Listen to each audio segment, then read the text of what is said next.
Good evening. Welcome to the Yorktown School District Board of Education meeting for December 5th, 2016. Can I have a motion to go into executive session for the matters pertaining to the employment history of a particular individual and contractual negotiations? Second. All those in favor? Aye. Opposed? Okay. Can I have a motion to go back into public session? Second. All those in favor? Aye.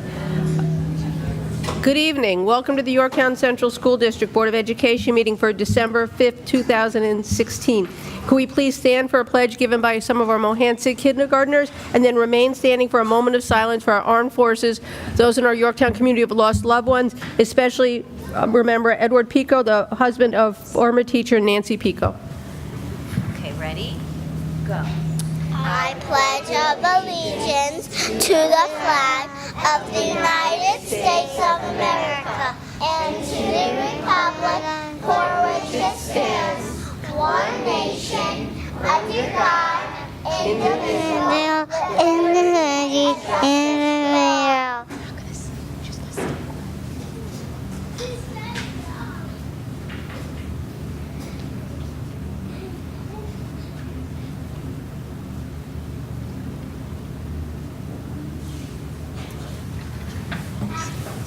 Thank you for that wonderful pledge. So it looks like we have Mohansic visiting us today. We really do, yes. Hi, boys and girls. Boys and Boys and girls. can you say hi? It's so nice to see you. I'm very excited, and everybody's going to be excited in 2 minutes because you're going to tell us a lot of good news, yes? And Mrs. Kelsey explained to me, and I guess this is true, Mrs. Roper, that there are kindergartners here, first grade, second grade, and third grade. Is that correct? We brought everybody tonight. So who's at Mohansic?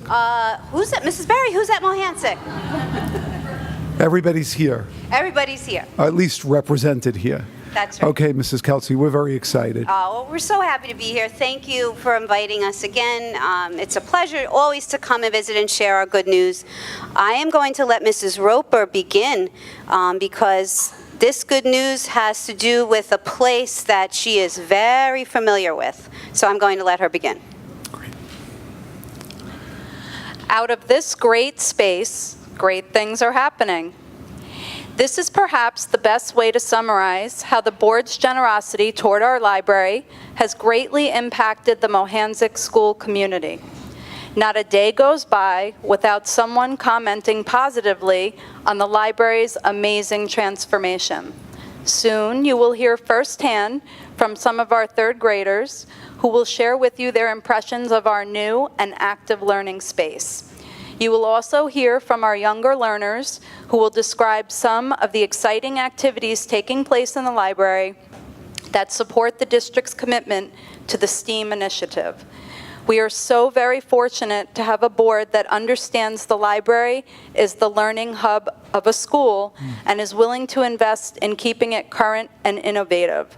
On a personal note, I feel nothing but pride and appreciation for being the person who gets to share this amazing space with our school community and who helps prepare students for success long after their days at Yorktown have ended.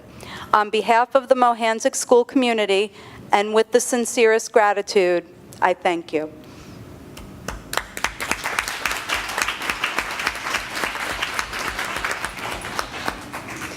So we are going to let Mrs. Roper kind of slide over there. She's going to access the Mohansic Library webpage. And if you haven't gone on it, you really should because it's updated frequently. She puts everything on there that we're doing. So as the children talk, they'll talk a bit, and then we'll just see a few slides, and they'll talk a little more, and we'll see a few slides, and you'll get a really great picture of what happens in the Library Media Center. Okay? Are we ready, Mrs. Roper? All right. Giancarlo, you ready? Okay. Go ahead. You can hold. Hi, my name is Giancarlo. I'm in 3rd grade, and I'm in Mrs. Quinones and Mrs. Ferrari's class.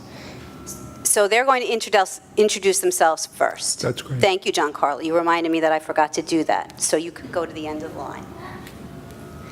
Hi, I'm Eva Kelly, and I'm in Mrs. Meyer's class. Okay. Hi, my name is William and I am in Mrs. Manners' class. Hi, my name is Penelope and I'm Mrs. P in Mrs. Roach's class. Hi, my name is Ryan. I am in Mrs. DeBajo's class and Mrs. Rampa's class. Hi, my name is Isabella and I'm in Miss Capone and Mrs. Rover's class. Hi, my name is Paige and I'm Mrs. Silver's class. Hi, my name is Wilton. I am in Mrs. Cusano and Mrs. McCartney's class. Hi, my name is Jojo. I am in Mrs. Hines' class. Hi, my name is Gabby and I'm in Mrs. Kelsey's class. Hi, my name is Megan and I'm in Mrs. Day's class. Hi, my name is Charlie and I'm in Mrs. Miller's class. Hi, I'm Georgia and I'm in Mrs. Voll's class. Hi, I'm Sophia and I'm in Mr. Cavallo's class.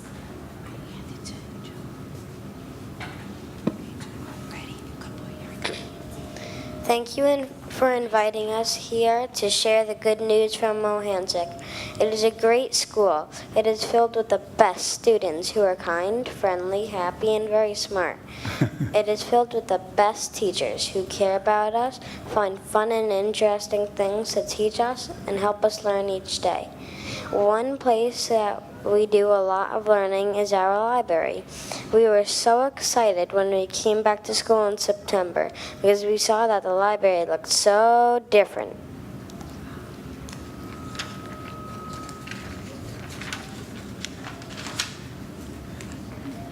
When we walked into the library, we saw right away that it had a new floor with colorful patterns on it. There was a fresh coat of paint, too. It's a beautiful shade of purple. The bookshelves are all new, and they are much lower and easier for us to reach. There are fancy pull-out shelves, too. There are cozy places for us to read and talk about books. You will also find places for our book and DVD sets and an area for us to use a smartboard. We would like to tell you about the exciting things that are happening in our library. So now Mrs. Roper has some great pictures of the library. So if you want to look over there, you can see our shelves. Those are the pull-out shelves, right, boys and girls? Can you see that? It's painted. Mrs. Berry loves purple. It's up there. That's a great sign. Some rugs. It's really beautiful. Okay, so our kindergartners are going to tell you what they've been doing here. So they've been reading some books. They're very special, right, kindergartners? They're called interactive books because they're learning all about characters. And they're finding out that they can interact with books when they read them. We have been learning that characters are people or animals in a story.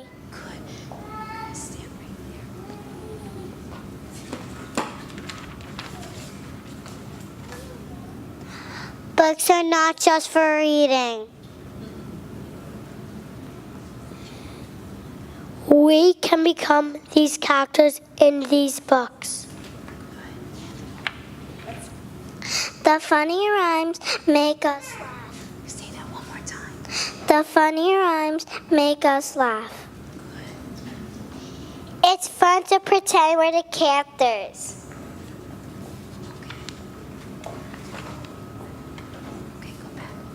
So they brought some of the books to show you just what it means to have an interactive book. So can you see, William? He's going to start. This black beard is braided and large. Squint one eye and let out an R. So William was a pirate. Good job. Okay, ready, Penelope? Let's see what Penelope is in the book. This wolfish grin shines bright in the moonlight. Don't be a beast, just ask. Please, just one bite.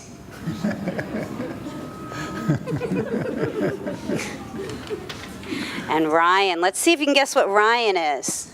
Ready, Ryan? Come stand up. They really want to see you. Can you see Ryan? Okay. This mustache is as yellow as straw. Slap on a hat and yell. Hee-haw. Okay, ready, Isabella? Isabella, go to Miss O'Neill there. There you go. All right, Isabella, show the big people over here. Okay, now show over here.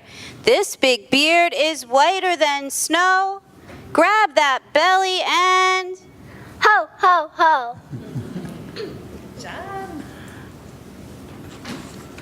Paige, all right, Paige, are you ready?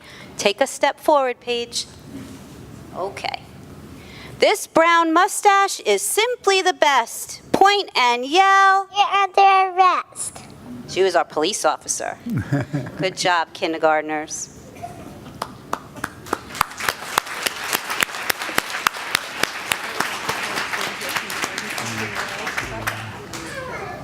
I'm still fixated on PE. Take it for 1 minute. All right, so these are our first graders now, and the first graders are going to tell you what they've been doing in the library. You ready, Wilton? This fall, the first graders have been learning about fables. Fables are short stories from long ago. A man named Aesop wrote many of them. Fables have animals as main characters. Fables teach us a lesson, and that's called a moral. Morals teach us how to live wisely.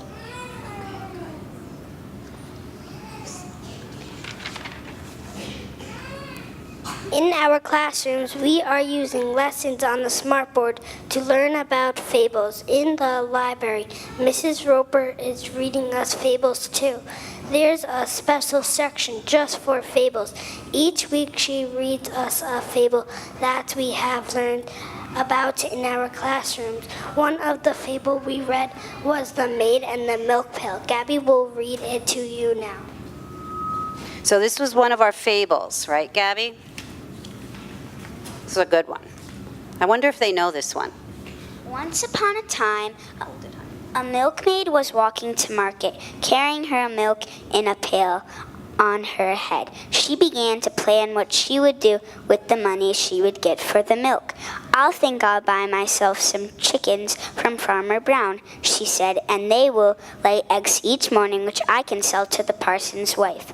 With the money that I get from the eggs, I'll buy myself a new dress and a new hat, and when I go to market, all the young men will come up and speak to me.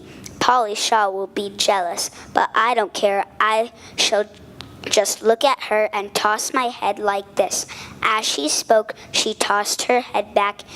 The milk pail fell off, and all the milk was spilled. The moral of the story is, do not count your chickens before they are hatched.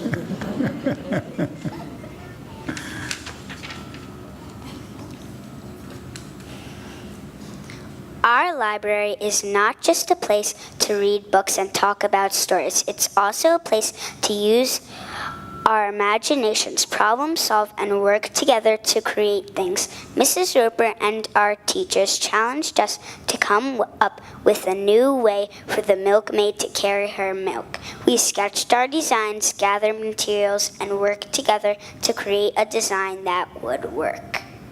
And Gabby is going to, she'll be in some of these slides here. If you look over at the slides, these are the first graders. I believe this is my class, Mrs. Roper. So we had a little challenge for them to design a little engineering, create another way for that milkmaid to carry her milk. So they had to sketch it out. They worked together. They gathered materials. They designed. And just today, we were back in the library testing out our designs to see if they would work. So this was some pretty sophisticated learning for first graders. Ready? So now we have our second graders. They're working on some technology tied with what they're reading in the library, right? Megan, you ready? Okay. Did you know that recently there was a very important election? I'm not talking about the one you're thinking of. Second graders at Mohansick learned about the election process firsthand in the library. We read Duck for President and President Squid. We listened to the stories of both of these candidates and identified the positive and negative traits of each character. We took notes and then decided which of the candidates we would support. Good job, Megan. Ready, Charlie? Nice left. Then we wrote speeches to convince others who they should consider supporting. Mrs. Roper helped us use technology called Flipgrid to create persuasive videos. She put our videos on the website so students could learn about the candidates. Then we could cast their votes. The vote count was duck 62, squid 37. So now we have, I believe, Mrs. Roper, do we have Charlie and Megan's Flipgrid videos? So this is, My name is Megan. I'm in class code 2LD. Meet Duck. He is small and meaty. I think Duck should be president because he is brave and cool. I enjoy hearing about him in his book, Duck for President. Don't forget to vote for Duck. and I think we're going to find Charlie's too. So each of the second graders on the grade level were able to record their persuasive speech for others, and the children and parents could vote. My name is Charlie. My class code is 2LES. Meet Duck. He's skinny and small. I think Duck should be chosen for president because he is busy and goofy. I enjoy hearing about him in his book, Duck for President. Don't forget to vote for Duck. All right, and now the third graders are going to share what they've been doing. This is a very special week for the third graders. Ready, Georgia? Did you know that December 5th through 11th is the Hour of Code Week? We would like to tell you what that is. Third grade students will work in small groups with a Yorktown High School student to learn about computer programming. We will use a variety of robots, coding programs, and non-technology activities to use basic coding to learn basic coding principles. Some of these activities will include the use of robots known as Dash and Dot, Autobots, and Sphero. Stay right here, Georgia, okay? Nice and loud, okay? The small groups of students will meet with their high school partner at their assigned stations in the library. We will work on a coding task created by our high school partner. We will earn a coding badge which we will put into our learning log. Finally, when all of the third graders have had this experience, we will be asked to share how we felt about this collaboration and learning experience through a personal reflection. So Sophia and Georgia went today. They went over to the high school, right, girls, with their classes, and they got with a partner in the high school. And it was really exciting and fun. I know, Dr. Napolitano, you were there. Mrs. Roper was there. I believe Mrs. Berry was there.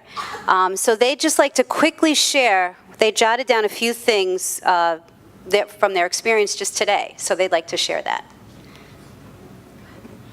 Autobots run by the codes that I created for them. For example, I drew lines, boxes, and added colors.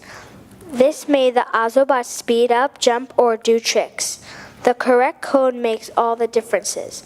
I like seeing what the Autobots would do when I programmed it to knock down a bowling pin. It was fun to help each other adjust the thickness or thinness of the lines we drew to see what our Autobots would do. Coding takes practice and patience, but it's also fun. When I worked with the coding tool called Makey, cooperation was important. Throughout my coding experience today, I knew that I needed to use all the stamina I could to make my song on the piano, on the computer to turn out the way I want it. I really enjoyed seeing all my hard work with coding come to life when the piano on the computer was able to play my song. So if we look over behind Mrs. Roper, she has some slides just from today that our third graders and their high school partners were working together. It was really a great collaboration. Girls, did you have fun? Yeah. So we look forward to more of our third graders having that experience as well. So let's let Sophia, we're getting to the end, Sophia, so we'll let you almost wrap it up. We hope you enjoy learning about the exciting things that are happening at the Mohansick Library. Please stop for a visit anytime. You won't want to leave. So we have one last thing that our kindergartners are going to do, because we like to end with a song. Kindergartners learned a song about the library and books, right, kindergartners? So come on up. We're going to move this over. All right, Mrs. Roper, you hold the words. Kindergartners, let's gather around over here. Move a little towards Mrs. Roper. Okay, you want to hold that? All right, ready to sing? Nice and loud. I'm going to count to 3. Ready? 1, 2, 3. If you like to read a book, clap your hands. If you like to read a book, clap your hands. If you like to read a book, listen up and take a look. If you like to read a book, clap your hands. If you like to read a book, stamp your feet. If you like to read a book, stamp your feet. If you like to read a book, listen up and take a look. If you like to read a book, stamp your feet.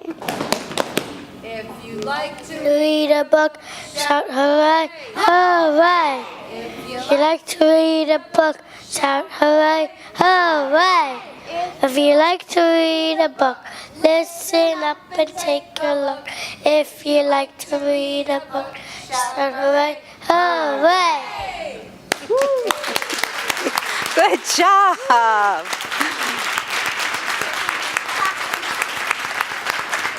They really practiced that one a lot. So I'm sure Mrs. Berry would like to say a few words, but we hope you enjoyed learning about what's happening in our library media center. I want to thank Mrs. Roper because we really collaborated on this little project for the good news. And boys and girls, you did a great job. I'm very proud of you.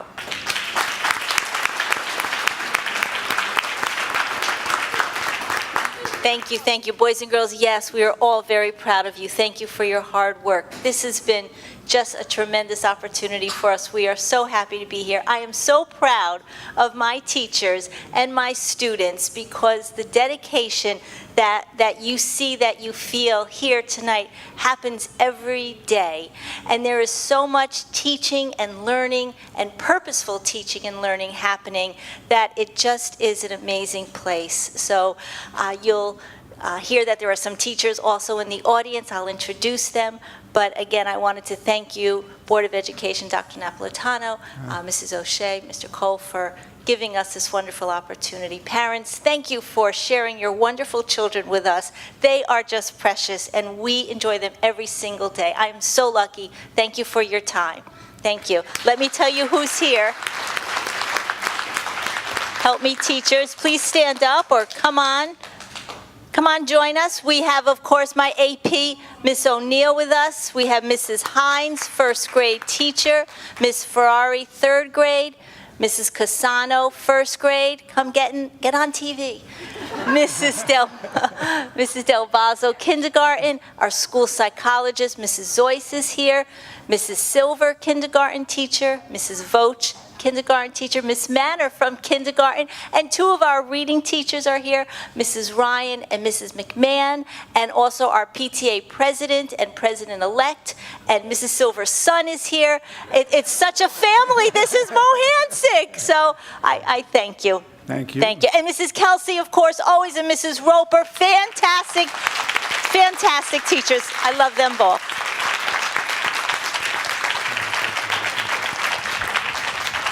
Mrs. Berry, thank you, too. We can't forget thanking you for You're very all you welcome. do. It's my pleasure. It's my pleasure.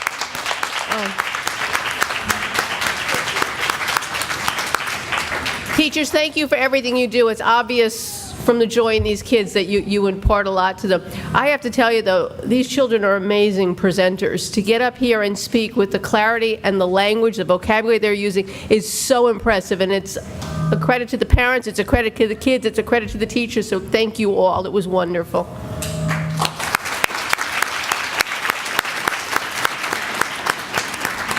Well, boys and girls, I really loved your presentation. It was so very special.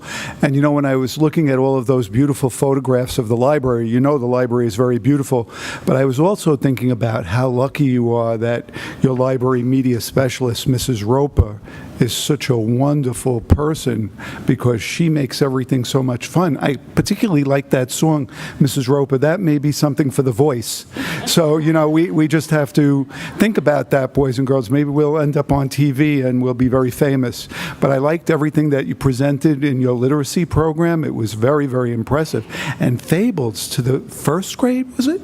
Oh, my goodness. So, and there was something very special about your fable. Can you told me about the milkmaid. Now, what makes fables special? I'm not sure if I understood. Would you like to tell me again what makes the fable so special? Gabby, you think you can tell Dr. Napolitano what makes them special? What makes fables special? What do fables have? A moral. A moral. That's very, very important. And what was the moral of that story? Don't count your chickens before they Yeah, that's right. Yeah, she spilled that milk. Yeah, or it could have been don't cry over spilled milk, right? That might have been another moral to that story. And I did, Mrs. Kelsey, today I had the opportunity. I was running to Mohansick because that's where I thought the hour of the code was. The hour of the code, it kind of sounds spooky, right? And I was heading over to Mohansick when I got a call from Mrs. O'Shea. And I said, I can't leave, not even for 30 seconds, and they're already looking for me. And she said, have you left? And I said, yes. And she said, well, come back, because the hour of the code is in the high school, which is right next door to me, in case you didn't know. So I ran back, and I was able to play with the Ozabot. Yeah, it was very exciting. It was very exciting. As a matter of fact, he looked like a mini Roomba. Do you know what that vacuum cleaner? Maybe we can make a bigger Ozabot and he could do some work in my office. I'm in the process of redesigning the place. So this was terrific. Mrs. Kelsey, it's very special. You can come back next week. No. April. Well, I'd love to come back, but I could come back with all the wonderful things that are happening in Mohansick. I could be here every week. Okay. With a bunch of more wonderful children, too. We'll sign you up. Mrs. Okay. Berry, it was wonderful. Teachers, thank you for taking so much time away from your family. I realize that, you know, you're taking personal time away from being with your own children and families, and that's very special and important to us. And I thank you for that very much, because these children are extraordinarily special, and I do appreciate the time and interest that you give to them. So thank you for being here. Thank you all. Thank you. parents. Thank you for having us. Okay, well, that was wonderful, Ralph. Thank you very much. We love Mohansick. We are up to public comment. Anybody in the audience wishing to speak on agenda-related items? No. Okay, we're going to move on to our superintendent's report. So that's you, Ralph? Yes, thank you. Well, this evening we have with us our Scott from KSQ, and we have our John Patrick from Aris. And they're just going to speak about the last part of the bond work. And we have our Dennis. Our Dennis is going to We don't have a song. It's going to go to the bond somewhere. That's so sad. You can't put music to it? I will sing if you want me to. So we're wrapping up towards the end of the bond this summer. We just have a little presentation, a highlight of the items that were completed. So the first slide are the tennis courts. The tennis courts were pretty tired. Sure. Tennis courts were pretty tired. If you remember, a hurricane blew down half of the fencing, so all that was removed. Next slide, please. We milled up all the existing asphalt and put new subbase in, and the tennis courts were also made larger by 12 feet so that the regulation size between the courts was exactly as per intercollegiate, et cetera, et cetera. And then that's a picture of the finished courts less the net, because I didn't get that final picture yet, but you can see how nice they look now. This is compound computer room beforehand. Next slide. This is after we demoed it. Next slide. And this is what it looks like now. So it's a very clean, neat space. Everybody's very pleased with it. This is the ceiling at Crampon before, and you can see it was pretty tired. And then it's got all new LED lights in the soffit, and that's the completed picture. This is the nurses area. I didn't have a good shot of it before, so this is during, obviously. We had to trench out the floors, put new sub-slab piping. Next slide. And that's what it looks like afterwards. This is the nurses' sink area before, so kind of dated cabinets. And then a new wonderful architectural design there by KSQ Architects. That looks very nice. Next slide. Brookside. These are the Brookside burners, which never made it into the bond initially, but, well, actually, they got put in towards the end. So we were waiting to get those in, and they finally got in towards the end. Middle school kitchen. This is in the room over there behind the wall there. This was the new ceiling during, and there it is afterwards. All right, same thing. It's got a curved soffit with LED lighting and then acoustic ceiling out in front. We'll talk about the canopies. So the before canopy here at the middle school, and during construction, and the finished product. So one of the projects that we're looking at now is the completion of the underside. So you probably noticed as you came in, we currently, it's painted structure, and we're looking at working with the district to do another project for final ceiling. But all of the lighting was LED, brand new. You can tell the difference how bright, inviting it is coming in at nighttime. And the high school, this was the beginning of construction when they started to enclose the site, and the original canopy was all torn down, and this is during construction. They're starting to build the walls at the roof level, and the final with the benches. And the benches don't look like they're in that picture, but are they? It's hard to tell. But again, you can see as you enter the site onto the property, it's bright, it's inviting, you know where you're going, that it's the high school as opposed to the middle school.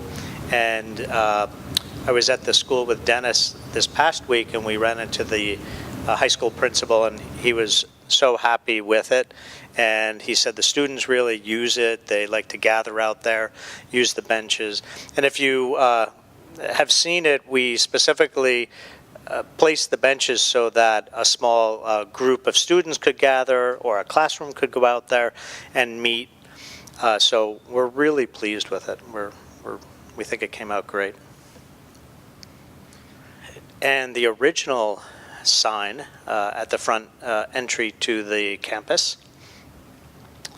And of course the new finished sign with the illuminated LED lighting. And then as you move through the property, all of the new signage matches in its characteristics, in its aesthetics. Yep. Okay. Thank you. So we're almost done with our 6-year bond, 10 years later? We are. I know. Tom, how much money is left? Well, we have two pieces of money are left. We have $49,000 left from the emergency appropriation that was enacted to repair the middle school canopy when we had the found condition. And up to right now, we're estimating $225,000 left on the original 6-year bond. And we're working to come up with identifying what we're going to complete with that. Obviously, we're going to complete the underside of the canopy. Yes. And then what did we identify for the balance of the monies? Was it going to go to site lighting? Was that what we had? We're surveying the schools right now to determine need, but that appears to be one of the biggest priorities. Okay. And then, although we do know there's still additional need, we have been talking about putting together a capital reserve fund. Yes. So that we can continue to improve our facilities without having to bond and pay interest costs. Correct. Right, we've been talking about that. Dr. Knapp has been intimately involved. Do you want to? Yeah. So we've had a committee, and the gentlemen are part of that committee. There are many teachers involved, administrators. We've been meeting since the summer, and at this point, Lisa and Tom, of course, what we're just looking to do is come up with an amount. As you know, I think I've explained it a few times in my newsletters to the parents. We're not looking for money from the community, but rather to put some money aside so that as projects come up, we would have that money available so that the facilities never repeat where they were 11 years ago. For anybody that, I think you showed some photographs, but for anybody that remembers 11 years ago what things looked like at that point in time and where we've come, it's just a tremendous transformation and so beautiful. So we want to make sure that we keep that going, and as Tom would point out, in the bonded money that we borrowed, we paid $6 million in interest. So when you think about that, you say $6 million, think of all the extra work that we could have done by creating a capital project fund. We won't have to borrow. It would be our money, and then we would just use it prudently to take care of the things that are most urgent to take care of. And it would still be able to get state aid on it. Correct. Right. And would still require voter authorization to do the projects, yes. And we would need, the voters actually become important on many levels, but particularly in May, when we're putting up our regular school budget, we would need them to approve the capital project fund. So again, we're not asking for money, we're simply asking to create the fund, and then we would start to put money aside, and then we would identify the projects that need to be done. So right now, the biggest decision that we have to make is what's the amount of money that we'd like to see in that fund. And the fund can only last for a certain And length for of time. how many years, right. Okay. But we hope to talk more about that with each, subsequent board meeting. Okay. I just want to thank KSQ and ARIS again, because this has been a long 10 years, but I think the results have been pretty amazing for this district, and we couldn't have done it without you guys. And you're not going anywhere because we've still got more work to do, but... Phenomenal. I think the reason why we were able to get so much done, honestly, is because of the collaboration between KSQ, ARIS, and in our own district, Dennis and Tom. And Jackie, of course, your leadership on the steering committee could never be negated. But I just think that so much was done because of you. When you think about the amount of money never really changed, but the scope of all the work that got accomplished really did change. And I think it was done with phenomenal oversight and such interest. I always felt that they were really part of, I teasingly said our, JP and our Scott, but in a sense I meant it because truly that I couldn't have felt as if they were more belonging to Yorktown than they really did. They didn't seem like people who just came and said, okay, next. It was always, okay, what do you need? How do you want to go about doing it? I think that we got so much time and attention and interest, and the facility has really, and the buildings have benefited so tremendously by their hard work, their interest, and their oversight. Tom? Toward that, I think the measure, I'll preface my remarks by saying that I've been handling capital projects every year that I've been with the district now. It's going into 17 years. And I'll say that the measure of a quality construction manager is the accuracy of their cost estimates on the front end which allows you to have confidence in what you're planning. And ARIS has done that in a significant way, and that can't be underestimated. And I've always thought that the measure of a great architect is how few change orders you have to have issued because of oversights and omissions in design in particular. And we have had so few on these projects, as you know. Most of the change orders that were issued were originated from the owner, from us, Or but discovered not to conditions, cover yeah. design errors or anything of that nature. So to that extent, I think that by those measures, we have two outstanding professional organizations, and I'm very pleased to have worked with them for so many years. Me too. I think the other piece we can't negate is the partners that the custodial unit has taken on, and they've done a lot of projects for us. When we were doing the ceilings in the high school and the middle school, they took on all the work of not just clearing the buildings, but painting the rooms. They've done a lot of additional projects such that you can't even see sometimes what were our bond projects and what were our summer projects. So Dennis's guys have done a phenomenal job too, and we can't negate that piece of the partnership either. Without a doubt. Added a lot of value. And Yes. very, very talented, very, very talented. Yes. So many of the creations really have been theirs and really beautiful.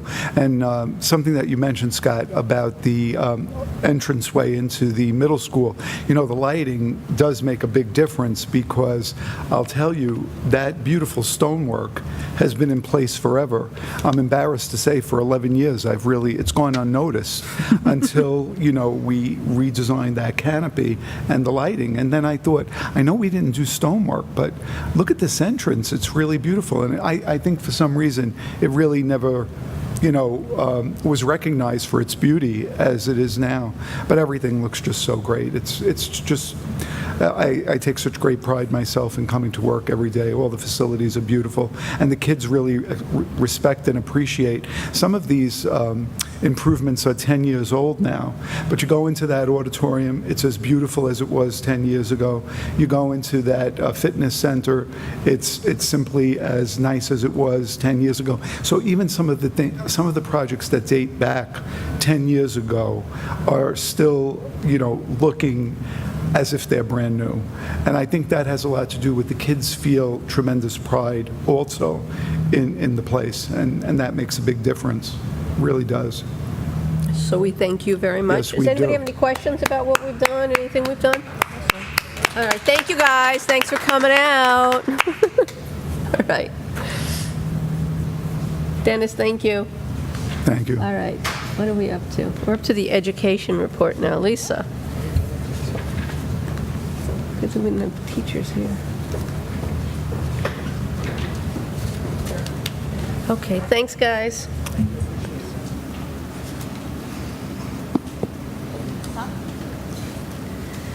Good evening. I wanted to take an opportunity to share with the board a little information about the District Curriculum Council. For those of you who have been on the board may remember Dr. O'Connor sharing information over the years on the Curriculum Council. For some of you that are new, this is information that I think will shed some light on how curriculum decisions and work is done within the district. So the focus of the Curriculum Office is to facilitate professional collaboration in the development of standards-based curriculum and local assessments, the implementation of quality instructional practices, and the analysis of student learning data.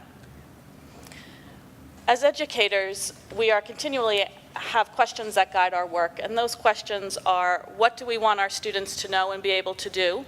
How do we know that our students have attained the desired knowledge or skill? And how do we respond when students struggle or exceed our goals for them? The mission of the District Curriculum Council is to foster a K-12 communication about curriculum, instruction, and assessment in a representative manner. It's important to note that K-12 piece there. So much of what we do is focused on the alignment of curriculum as we move from kindergarten up through grade 12. We really need to be sure that we're continually sharing the message that what happens in kindergarten impacts students as they get farther along in their schooling career, and how are we building on those learning blocks so that our students can be successful as they move grade to grade.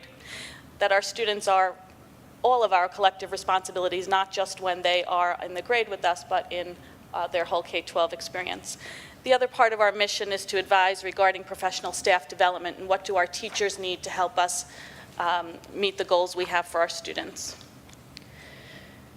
The Curriculum Council meets 4 or 5 times a year. It's a district-wide committee, and I wanted to share with you the agenda from our October meeting just to give you a sense of some of the things that the Curriculum Council is doing when they meet. Sometimes the meetings are strictly informative, where we share information. Different professionals within the district will share information that's pertinent for everyone to know.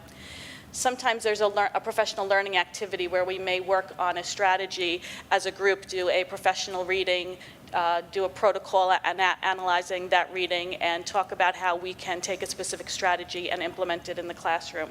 Sometimes the meetings focus on data analysis and what do we see in the student data and how does that guide our work moving forward. I also attend a monthly curriculum council through the Putnam Northern Westchester BOCES, where I meet with all of the other curriculum administrators in the area, and we set some goals as a region, and we share good practices that are happening. That's information I take back to our district curriculum council as well. So when you look at this agenda, what we did in the October meeting, I guess being in this role and being new this past summer, I was able to see all of the curriculum work that was done in the summer months with the various departments in the various buildings and at the grade levels. And I was so impressed with the depth of work that was accomplished. So we highlighted some of that work at this October meeting. We had K-5, we talked about the ELA and math work that was being done in terms of vertical and horizontal alignment of the curriculum and the module work. We talked about grade level skills-based assessments that will be online. In the middle school, we talked about ENL training, where our ENL teachers worked with our classroom teachers to help them with some strategies for supporting ENL students in the classroom. At Yorktown High School, we talked about the Common Core Algebra 2, which was presented to you at a previous board meeting, the work that was done in the area of curriculum there. So we really spent a lot of time celebrating the work that was done up until that point. Part of the information sharing was also on state ed updates from September and October. We talked about the state ed revision process for the Common Core, ELA, and math standards. Within the folder for the Curriculum Council, we put a lot of documents that we don't necessarily have time to talk about at the meeting, but it's important information for them to share. So for example, we referenced yet again the Superintendent's Action Plan. We had a presentation on there about high school diploma options, and I also included all of the curriculum presentations that have been done at the board meeting for August, September, and October, so that the committee is aware of what information I'm sharing with you and the community. We talked about a professional development subcommittee and the role of that subcommittee, and we also had an update from Dr. Napolitano about the National School District of Character Conference that took place in Washington. This is just a list of some of the information that is shared as a result of the updates from the State Education Department. I won't get into all the specifics, but you could see the depth of information that is shared with this committee. We talked about ELA and math state test results, AIS update, and eligibility process for determining AIS services for students. We talked about the final phase out of the 2005 Regents exam for Algebra 2. We talked about proficiency level calculation charts for our ELL students. We shared the strategic plan. It's a draft plan for the arts, music, art, and drama. And we talked about computer-based testing and an update on that. Again, the October update that was shared talked about the NYSA slot results. It talked about the New York State plan for Every Student Succeeds Act, which is taking NCLB and the state's requirements for developing a plan that will now meet the Every Student Succeed Act and what that will include. We talked about a review option for a local diploma, grades 3 through 8 testing, and we also made a reference to some policies on interscholastic sports eligibility and the duration of competition. So those are general announcements that are shared with everyone. The second part of the Curriculum Council is not just curriculum development, but it talks about professional development. So what we did this year is our Curriculum Council is very large. We had a subcommittee meet to talk about professional development that needs to occur within the district to help the teachers move towards the goals on the Superintendent's Action Plan. When we talk about professional development, we have so many internal experts working for us that we're able to really utilize our own staff to share information and help us move forward. So we met on November 29th, and we prioritized a list of staff development based on the action plan and where our teachers felt they needed the most support. So for example, one of the superintendent's action plan goals was to provide teachers with support to expand the use of instructional technology. So the high school really wanted to utilize our existing tech training to infuse interactive technologies with a focus on flipped classrooms, online assessments, and a move towards paperless classrooms. At the primary building, one of our goals is to continue to evaluate student growth in ELA and math. And we wanted to perhaps use David Lease to help us work with the data teams at the primary levels to examine a correlation between our STAR data, our DIBELS data, and our New York State assessment data for students. So that work is ongoing and will continue. Our next Curriculum Council meeting is next Monday. This will be beyond an information meeting. There'll be a portion of the meeting that'll be informational, sharing updates. We'll talk about the data from the district report card, and we'll also focus on kind of coming together with the list the subcommittee developed for professional development and sharing that information. But a good chunk of this meeting will also be to look at some instructional strategies to support student engagement, focused on the areas of communication, collaboration, and creativity. So we're going to look at learning targets and success criteria. And the hope is that this committee will then turn around and share that knowledge at their grade level or department meetings. Okay. Does anyone have any questions? The committee's quite busy, I can see. Did you have a question? Go ahead, Christine. You mentioned that you began in July, and what do you now see, having been in the position for 5 months, really as the leader of the curriculum office, as the next steps in moving the council forward? So I think in the last couple of years, we have been in a flux in terms of learning standards. We had the new Common Core standards that are now being revised, and we'll have new standards or revised standards for ELA and math in the fall. We have a framework for social studies standards that has begun. We have draft standards that the state is working on for science. All of those areas involve us to really look at our curriculum and see, are we meeting those standards? Are we providing experiences for our students that will help them attain these learning standards? Are we assessing those skills appropriately? And what do we have to change in our curriculum in order to make sure our students are succeeding? I think what years ago we had standards. We had consistent standards for quite a number of years, and we were able to at that point focus on a curriculum cycle where you were saying this year we're doing English, this year we're doing social studies. Now with the new standards in every department, the work really has to focus in every area. Okay. I see it as a lot of work, but when you think of the fact that our principals and building administrators are instructional leaders, and we have teachers who are experts in their respective department, we can get a lot of this work done in-house with everyone. And I have another question. What tool, how are you measuring the impact of the effectiveness of your group, of the council? How are we measuring our curriculum council? Yes. So in my view, when we share information at the council, the goal is that that information gets shared back with the people in the buildings. So when I go into a building and someone says to me, oh, I heard that at the curriculum council you were talking about the Algebra 2 regions and the success rate there, I know that the role of the curriculum council in terms of communication and the K-12 vision is happening. We could probably develop better ways at the end of the year to kind of critique where we have come and my role in developing that and how to move forward. We should. Mm-hmm. Okay. So, going back to standards, the Common Core standards, would you be able to speak or give a little bit more details on the revisions to the Common Core standards for ELA and math? So in January of this year, the State Education Department, along with some educator groups, started to work on revising the standards as they were put forth in 2010-11. Then in the fall of this year, they opened up those revisions for public comment, and now they're supposed to present in the January or February of 2017, present those standards as they've been revised yet again to the Board of Regents for adoption. When you look at the changes that have been recommended, the rigor is still very evident in the draft revised standards.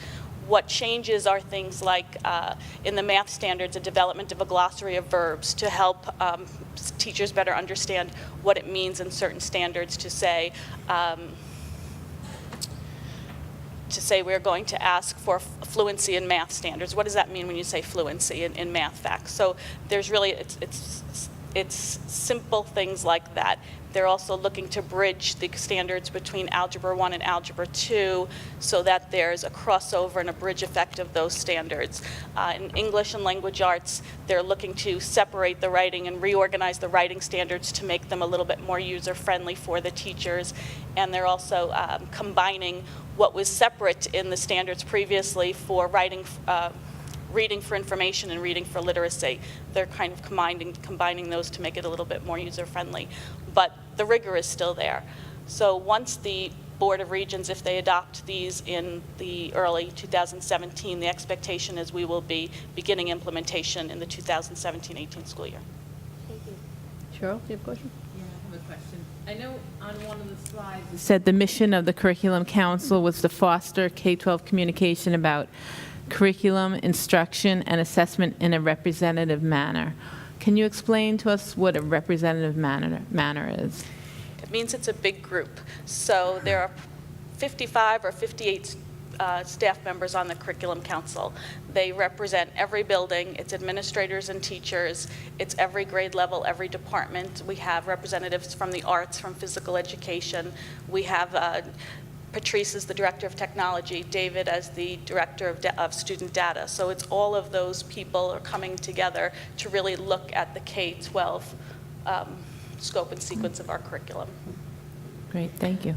I have a question, if we go back to the implementation of the revised standards. I think one of the biggest complaints about the original standards wasn't as much about the standards, but about the implementation of it and how they rolled it out. Have there been any changes to how they intend to roll out the revisions and make it a smoother transition so that there's not so much angst in the rollout? I think when you look at what are the suggested changes, it's really not impacting the expected learning.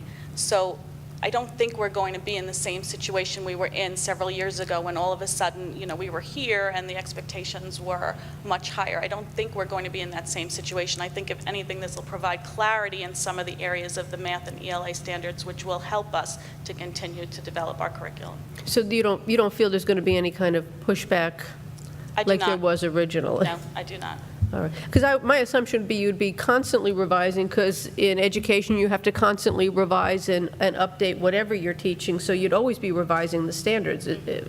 I think that the State Education Department realized that there were some areas of the standards that were confusing, and that added to the stress that districts and teachers felt. So this, in my mind, cleans it up in a way that makes it more understandable. But when you look at the fact that we've been doing this for 3 years now, most districts and most teachers, I know we are here, are moving in that direction. So I don't see it as such a learning curve for people this time around.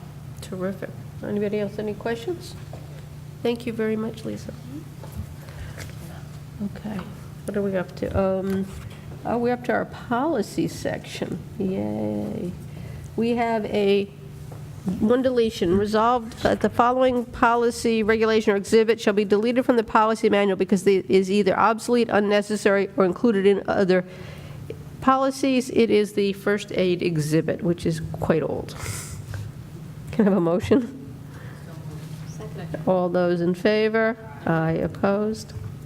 We have an adoption of the policies we did a first read on. So this is a second read and a motion to adopt the following policies. It's 4321.3, 4321.8, and 4321.14. They're all special ed policies. So moved. Second. All those in favor? Aye. Opposed? And we have one first read. This is a first read with no changes. It is for the mail and delivery services. Did anybody review it? Are we okay with it? Any comments, questions? All right. So we can get that back to the committee. All right. An action item. Whereas on May 17th, the Yorktown Central School District conducted its annual budget vote and election, and whereas the district clerk is currently in possession of the excess unused ballots, defective and voided ballots from such election, and whereas Education Law, Section 2034-6, provides for the destruction of such ballots within a period of 6 months from the date of the annual budget vote, and the election has elapsed, and now therefore be resolved that the Board of Education of the Yorktown Central School District orders the destruction of all unused, defective, and voided ballots resulting from the May 17, 2016 election. Second. All right, just a discussion, just anybody know, these are not ballots that had any way had any kind of use for actual voting. These are ones that were never made it into the machines. Correct, Tom? That's correct. That's right. All right, so we're just destroying them for the sake of getting rid of them. So all those in favor? Aye. Opposed? We have a business office item. Be it resolved that the Yorktown School Board of Education, Board of Education, approves the correction of the 2016 school tax roll for the property owned by Massimo and Diane Mazzoni, located at 2975 Sunset Street in Yorktown Heights, and identified on the tax roll, whatever, okay? Motion? So moved. Second. Discussion, Tom, was this just a duplicate on the roll, or what was it? No, what this is that they removed the star exemption from this property in error, and they're reinstating it, so they're asking us to agree with their findings, and we do. Okay, so this has to do with the way STAR is now being implemented. Yes. It's not coming from the state, it's coming from the assessor's office? Is that how it Well, works? it's no longer a function, yes, it's all coming, all the checks are going to be coming from the state in this particular case, yeah. All right, so there may be more errors coming down the It might pike. be, but this should be a one-year thing. Once they get these corrections moving forward, it should be. Okay. All those in favor? Aye. Opposed? A PIP, a motion to approve the following Yorktown Association of Administrators and Supervisors Professional Improvement Proposal. This is for Danielle Shiano, the assistant principal at the middle school. So moved. Second. All those in favor? Aye. Opposed? Special ed placement. A motion to arrange the following special ed placements as of December 5th, 2016. So moved. Second. Discussion, just for clarity's sake, we were asked by special ed and by our attorneys to put special ed placements on at every meeting, that there are certain placements that, am I correct in saying they can't wait for the actual authority, so we're not supposed to wait and just do them at our business meeting? We've been asked to do them at every meeting, correct? There's a certain timeline in which the Board of Ed needs to approve the placements in order for us to meet the mandates. So we will be seeing these more often. All those in favor? Aye. Opposed? Board comments. Cheryl? No, I think Mohansick did a great job. It was really nice to see, all the work that had been put into the library and the effect that it had and the excitement that it generated within the school. And I just think that they always do a fabulous job, and they did a fabulous job tonight, and the kids are just simply adorable. Freshman? I have no comments. I echo what Cheryl said.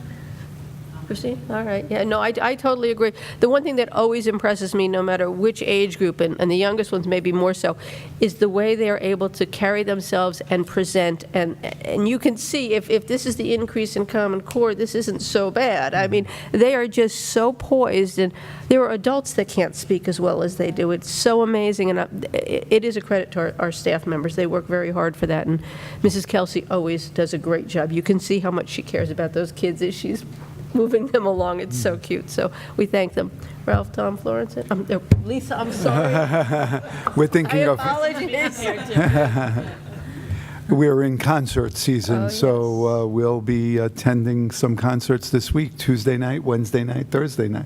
And we're so excited. Yes, we are. Anybody else? No? All right, we're up to public comment. Anybody wishing to speak?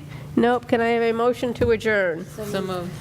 All those in favor? Aye. Opposed? Thank you all very much. See you in 2 Good night. weeks. Good night.